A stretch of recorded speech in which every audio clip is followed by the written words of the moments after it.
Ассаламу алейкум, Ханат. Я вам задам несколько вопросов о последних турнирах Айсей. Что запомнилось больше всего? Много крутых нокаутов было.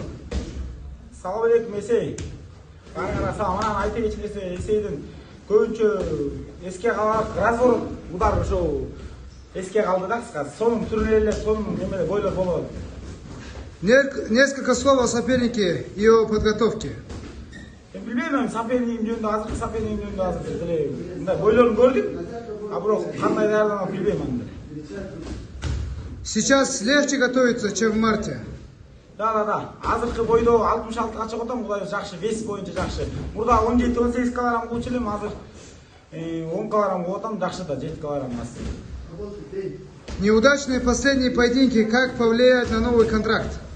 Азыр акыркы боюмда болсо тартып койду, конечно. Мен көрүп чыктым бойду, мен утуптум. Тартып койду, анан бул акыркы могу бойдон кийин чечилет, Кудай жаңы контракт менен кандай болот. Бирок ушул организацияда деле урушкум келет. Еще вопрос. 2 боя в год. Комфортный график? 2 боя в год. Конечно, Кудай буйрса комфортный. Даже 1 жылда 3 бой өткөрсө деле боло берет, мощный.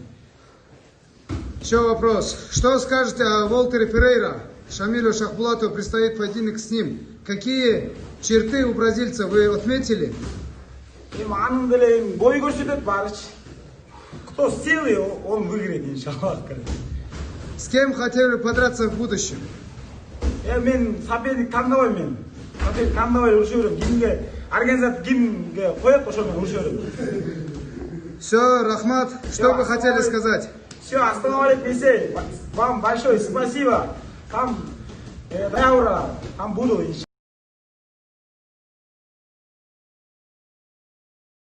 Ассаламу алейкум рахматуллахи ва баракатух. Саламик кызым, барыңарга салам. Айта кетчү нерсе, жаңы YouTube канал ачтык. Иним ачтык, кыскасы өзү.